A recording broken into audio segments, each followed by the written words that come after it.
Jing Wei. This is gonna be fun. Hello there everybody, you're the audience, I'm SuperSonicBlur, and welcome back to another God Guide. This time, we're going to be looking at Jing Wei, the Oathkeeper.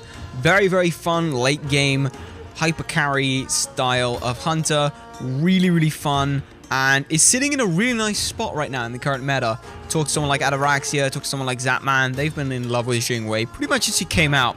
But now a lot of others are looking at her and going, hey, actually, you know what? She's pretty strong. Why is she so strong? What do you build on her? Why is everyone going, oh my god, Jing Wei's so great? Well, that's why you're here. So the first thing we're going to do is go over her kit in the kit explanation.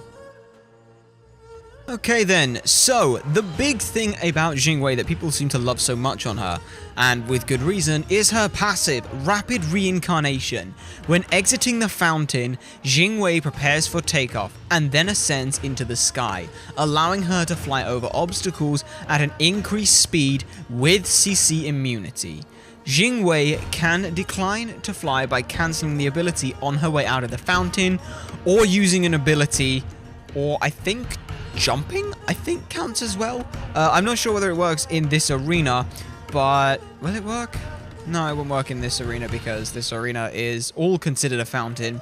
But what I'll do is I'll probably put over just an image for you to show the, I'll show you the distance of the thing. It's pretty far. If you're going to mid lane, you can pretty much make it to mid tower, or you're pretty much making it about to tier 2 towers. Either way. But what this means is Jing Wei can make very fast returns to base, go back, buy something, and then come out of the base, flying out and not miss a wave. This means she can also do back camp rotations and not miss anything. Jing Wei is a very, very interesting because a lot of hunters get a situation where they're like, I want to back, but I need to do the wave. I guess I'm going to have to do that or lose gold. Jing Wei can say, if I can base, I'll be back by the time the wave gets to tower. I'll let the team know that they may have a rotation coming in from, you know, because I'm basing and things. Other than that, I don't lose anything. So she can go back to base, get her items, and come back. She can make sure that she's stacking as soon as possible, or doing whatever she needs to do. She needs to make a rotation, she can make a rotation. She gets caught out in a fight, manages to slip away and get back to base. She can be back in that fight before anyone else. Even with someone with a teleport, she can usually match sort of their pace on. She's really, really strong from that regard. And that's just her passive. That's just her passive. So already we've seen she's got high mobility. Now we're going to look at her one, Persistent Gust. This is a ground target. This affects herself and enemies. It has a small radius of 10, think the same size as Chronos 1. Jing Wei creates a gust of wind that damages enemies and knocks up enemy gods when summoned, or if they were to walk into it. The gust persists for 6 seconds and continues to knock up and deal additional damage to enemies every 1 second. That doesn't mean it continues to knock them up every second. You can only get knocked up once, but you'll take a tick damage if you're standing in it. However, if Jing Wei walks into the area, she will also get knocked up into the air, and she will then gain an attack speed buff for 7 seconds. This ability is great. The initial damage is nice. The persistent damage is the tick damage is really nice as well. This doesn't knock up minions. This will only knock up her. I'll show you. I'll just show you. So this is the radius, and I'll show you on here. So as you can see, small radius, only 10. But watch this. Bonk. As you can see, Odin will now take additional damage. But as you can see with me, if I now stand in this, I just gain an attack speed buff for 7 seconds, which is pretty good. So already you can see she's got a very strong looking steroid in her kit. This also works as her wave clear, because what you do is you can put if you get the lane pressure, you put this down and minions will walk all the way through it. If not, then you can put it down there, and then what you can do is once you clear the wave, if you can get in it as well, then you will also have a fantastic time in the lane because you get that attack speed steroid, which is really good if you can get that. So you get that. Her second ability is called Explosive Bolts. Jing Wei loads her crossbows with explosive bolts that augment her next 3 basic attacks. These attacks are wider, have increased critical strike chance, and deal area of effect damage. Because they also apply as a basic attack, they apply basic attack stuff. So, For example, if I go over here, you'll see I can target this one, I can target this one, or I can target this one. If I proc this and do this... Oh wait, this is the mage one. Never mind. Whoopsie, that's the mage one. I thought it was the attack speed one. But I'll show you on the attack speed one because those ones are ranged and they don't like that. So again, I'll show you. Also told you only get 3 shots, so keep that in mind. If you proc the ability again, you just reset 1, you don't get another 3. But look, if I do this, and then boom, you hit all 3 of them. Really useful. Really, really useful. And the later the game goes as well, you are also going to get critical strike chance on that. So you can get 25% crit chance on 3 shots, which is pretty good. So again, if I just sort of do this, you'll see how my shots now wider as well. I get that little bit longer on the arc. Pretty useful. So I can do this, and then you get crit chance as well. It's pretty good. It's a pretty standard, safe, easy ability to use. Doesn't really do anything. As you level it, you get crit chance, which is pretty nice. A third ability is called Agility. Jing Wei dashes straight forward and gains a 3-second immunity to basic attack movement penalties. Basically, she gets Haste Fatalis effect, very similar to like Kronos does when he activates his 2. He gets Haste Fatalis for that time. Agility works the same way. She may use this ability while she is knocked into the air for a longer range dash and a 6-second immunity to movement speed penalties. So on the ground, this ability, I'm also, I'm gonna level the crap out of this right now because, the main reason I just want to do this is because the cooldown on it is 20 seconds, but I don't really want to spend all my time waiting for 20 seconds. So if you get knocked up, doesn't matter how, you can use that ability. As you can see, it's a pretty meager range, it's not great, but it's good, and you can sort of dash into people, and you get this, and it's pretty sweet. So yeah, that's pretty good. Hang on a sec. What does the one do again? Oh, that's right. It knocks me up, and then I get the 6 seconds with both abilities going. Having the 2 active at once means I will have, once I'm level 20, a 40% attack speed buff, and immunity to movement speed for 6 seconds, and if I slap on explosive bolts, I've got an additional 25% crit chance. As a result, Jing Wei gets to a stage where she just blows people up. That is what she does. She can look at someone and say, "You? No. I don't want you there. I'm going to aggressively destroy you." And then she can use her airstrike, which is her ultimate. Airstrike. Jing Wei channels briefly before taking to the sky. Then she flies forward and upward whilst covering the area below her in explosions that deal damage to all enemies in the area. After her attack, she hovers up for 2 seconds before landing at a ground target location. This only does damage once, despite the fact it makes it look like it does multiple ticks of damage. It will only do damage to enemies once, no matter how you position it. And it does this. Bonk. And now I can do this. I can fly anywhere for 2 seconds and do that. Pretty useful.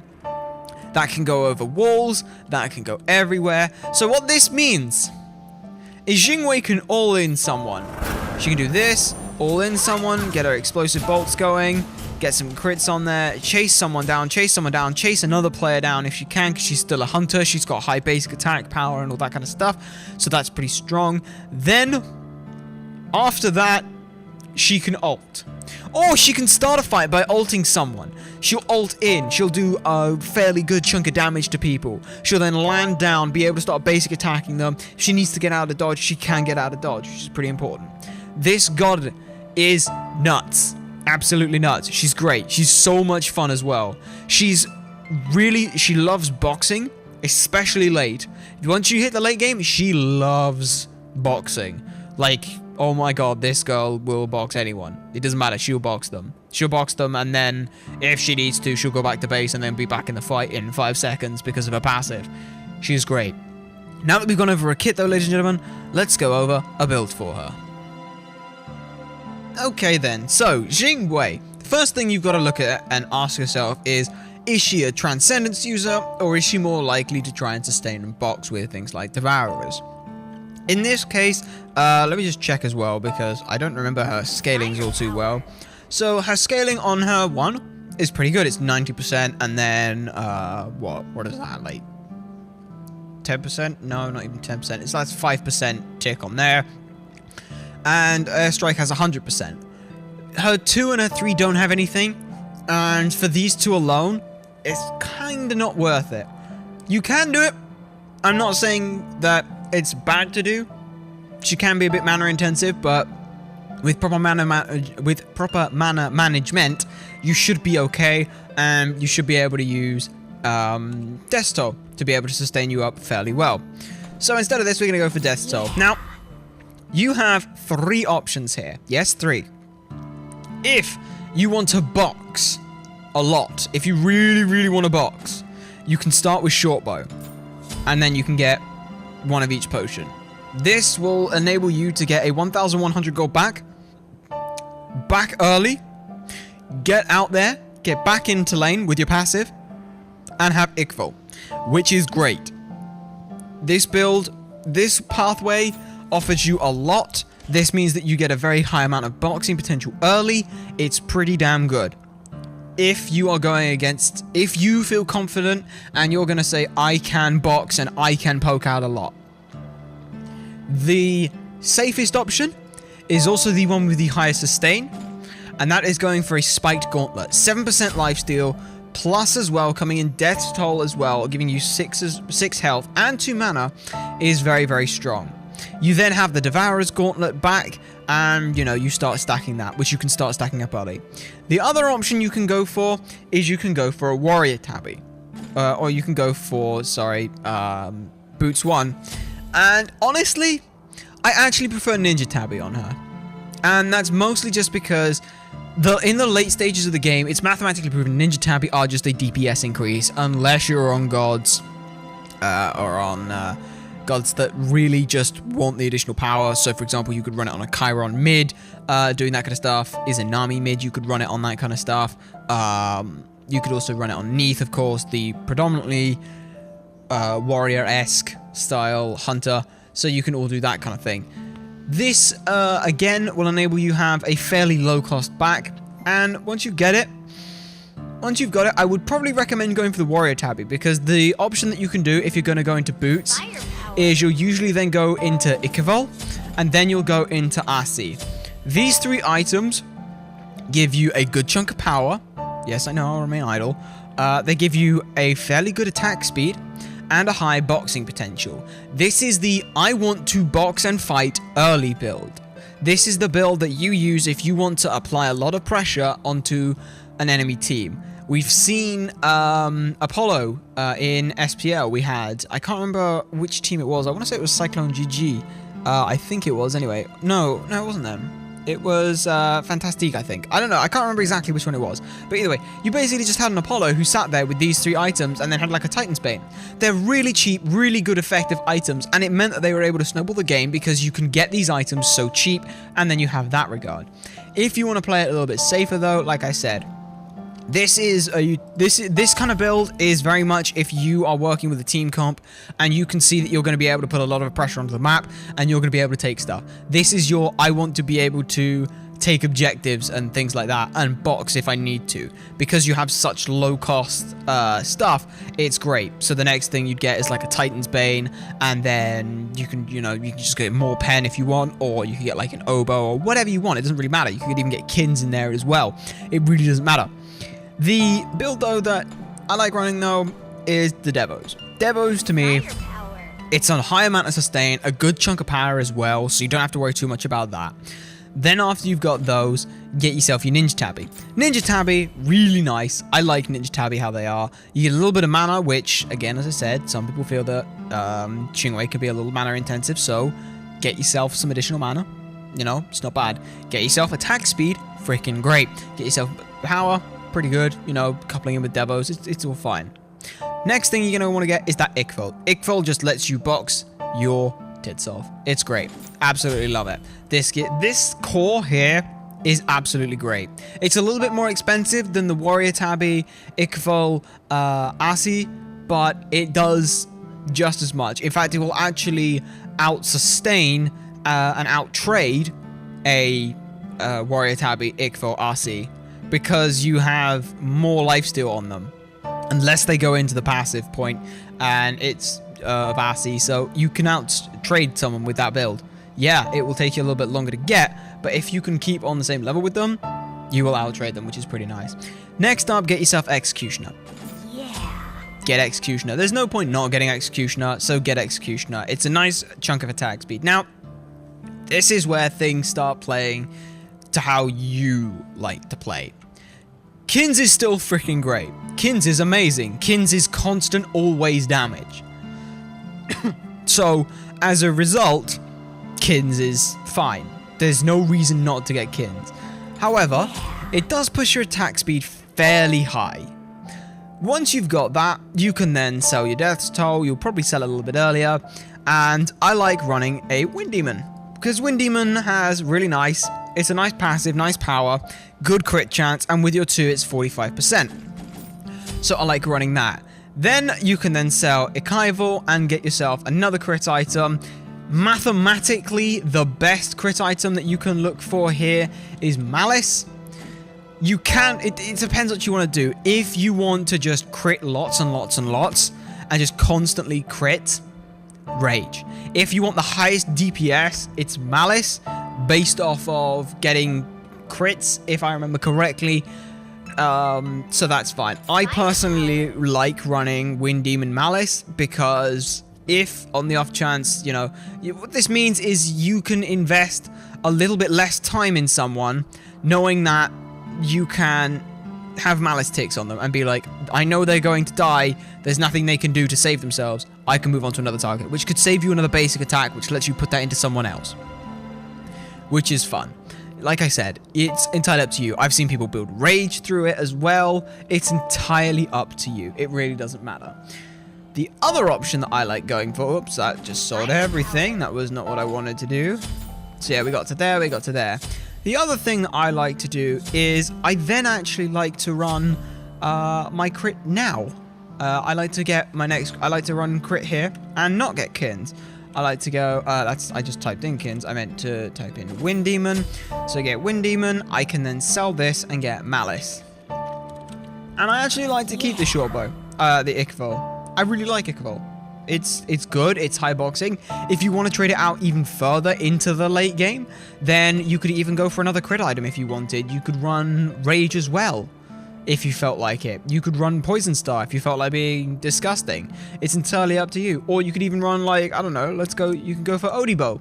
You could get yourself an Odibo and you could still do a fairly good chunk of damage with that. And, you know, it's high attack speed, all that kind of stuff, which is pretty strong. So, yeah, it's entirely up to you. There's a fair few different options that you can go for her. Like I said, Kins is still fantastic. Don't think that Kins is bad. Kins is great. Kins is absolutely fantastic. I personally, though, prefer running more crit than Kins on her, but that's just me. If you feel like it, you can go without pen and go for both. You can go Kins and Wind Demon Deathbringer. You can go Wind Demon Malice. And the only thing that's really suffering there is you don't have any penetration. So you'd be more looking to have, I don't know, say, instead of getting Ikaival, you get and swap that out for a Titan's Bane. You know, you could do that if you wanted. It's entirely up to you. There's a lot of different play options in there. Yes, there's probably a mathematically perfect option. And yes, I probably should and will eventually find out what that is. However, like I said, it also comes down to what you're facing. If you're facing a lot of high health targets who are going to be really annoying for you to try and punch damage into, get yourself Kins, get yourself Executioner, maybe just run Wind Demon on its own. Who knows, maybe even just slap in more pen, get a Brawler's Beast or something. It's up to you. Do that. If you're facing kind of really squishy targets, then instead go for a go for the build that I got here. It's pretty good. It's pretty good. Either way, ladies and gentlemen, now that we've gone over a build for her, let's go over a leveling guide. Okay then, so Jing Wei, level 1. What you are gonna need. Originally, when this came out and Golden Bow was a thing, Explosive Bolts was the best thing to do, because Golden Bow came with crit chance, Explosive Bolts came with crit chance, both had AoE on them, which meant you did like 150% damage, 150% of your basic attack damage in 3 shots. And chances are you would crit one of them, which did 200% of the damage. So you dealt, or times 2 damage, so you dealt 300% at least once. And it was nuts. You dealt like 6 basic attacks in 3, which is insane. Absolutely insane. It was great. However, Golden Bow is no longer a thing. So instead, get Persistent Gust. Persistent Gust is the strongest one. It also as well, if you stand in it, gets you attack speed. Because you will have a fairly high attack speed, you'll have one of the highest attack speeds outside of buying specific attack speed items this early in the game, you will probably clear that fairly fast, which is great. Also as well, if they're stood in the damage, that's also great. So, you get that. Level 2. Now, as much as you may think that it's a good idea to get explosive bolts now, do not. This is important for every hunter. Level 2, get your dash. If you do not get your dash level 2, and you get pulled out of position for whatever reason, or they aggress on you for whatever reason, let's say Onha leaps at you. Okay, Onha's leapt at you. Can I do anything about this? If I have my 2, probably not. I can hope for the 5% crit chance to maybe turn a trade in my favor. However, if Onha were to hit me with his 3, I have my 3 and I could leap away. And that's a very specific example for, Onha clearing and jumping at you. Let's say the Xbalanque dashes at you and, oh my god, great, now I'm being out-traded by a Xbalanque in the early stage of the game. I'm screwed. Any god, get their dash second. Because this means you can be aggressive by dashing into them, and it means that you can be defensive by getting away from them. Pretty damn useful. Level 3. Again, Explosive Bolts is only 5% crit chance, and my Persistent Gust is kind of doing all the wave clear, so I kind of don't need it, if I'm honest. So you get a second point in Persistent Gust. Not only does this mean you get an increase in the attack speed steroid, but you do more damage to the wave, which means good things. And also as well, like I said, if you can push this, I'll try and show you here, because, I'll just clear out, there we go. Oh, I still have the build. I was like, why did I crit? And I was like, oh. But yeah, if you can sort of sit back, like if you can get a little bit of wave lane pressure and you can sort of be sat in the mid, if you can do this, look at that. That helps because that means I get to free clear. I get to get a little bit of damage in on the wave. Like I said, if you can get in the thing as well and just jump it on like the front wave and be like, oh, and bonk, and do that, and then start firing the back line, that's great too. So you can do that. Level 4, it's worth getting your explosive bolts. Getting agility level 2 changes the cooldown, which yes is good, but it's good to start having explosive bolts as well, just in case. It's another ability to use if nothing else.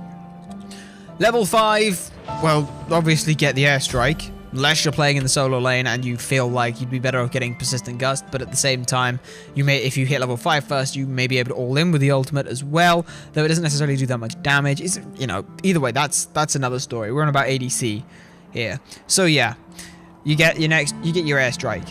Next up, you get Persistent Gust. Next up, you get Persistent Gust. At this point, you kind of can hold it here. You don't need to get another point in anything. You can, if you are gonna, it's entirely up to you. Do you want to try and get that more explosive burst with the crit chance from explosive bolts? Do you want to play more safer with the agility? If you know you're getting your ass like camped, it may be worth getting a second point in your 3. Because you get a lower cooldown on it and it's useful to have, and it's still your escape. So you can do that. Or you can literally hold. This is the point where I say you have options here. You entirely have options. Because Jing Wei gets an additional 90 damage on airstrike, which doesn't sound like much, but the 90 damage, you can do it. Again, it's entirely up to you. If you feel like you can hit that ult, and you do a lot with that ult, then by all means get it. Get the ult. And you can get points in it. Personally, though, I am more in line to grab a second point of explosive bolts. Level 9, again, if you feel like you want to get the ult, then you can get it. Personally, looking at just the 90 damage, it's probably better to get Persistent Gust. At this point, I, again, will probably get explosive bolts. I want to start trading more aggressively and ganking and being impactful in these fights, so I'll do that. At this point, I will start picking up airstrike. You see a lot of the times with me that level 14, I'll end between level 12 to 14 is when I'll get my second and third points in my ultimate, unless I'm playing very specific gods, but again, it's fine for that. Jing Wei, then you just level up agility. You should have the airstrike whenever you want, get agility and get Jing Wei, and now you have Jing Wei looking like this.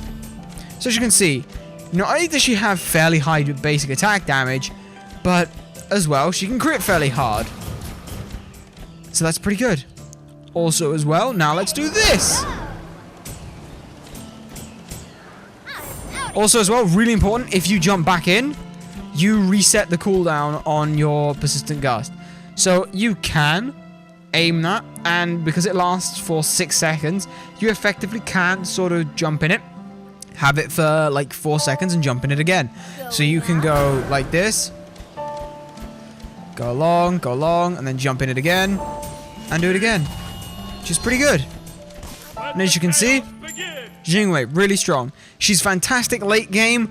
As I said, she can be a little mana intensive, but at the same time, you don't have to do that much for her. The most expensive her combo is going to be is 160 mana, which is expensive, I'll give you that.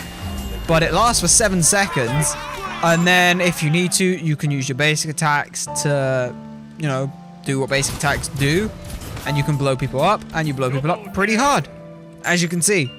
So yeah, that's Jing Wei in a nutshell. In terms of actives, by the way, beads, Aegis, you don't need anything else. There's literally no need. Start with beads, because it helps you get out of the CC and stuff.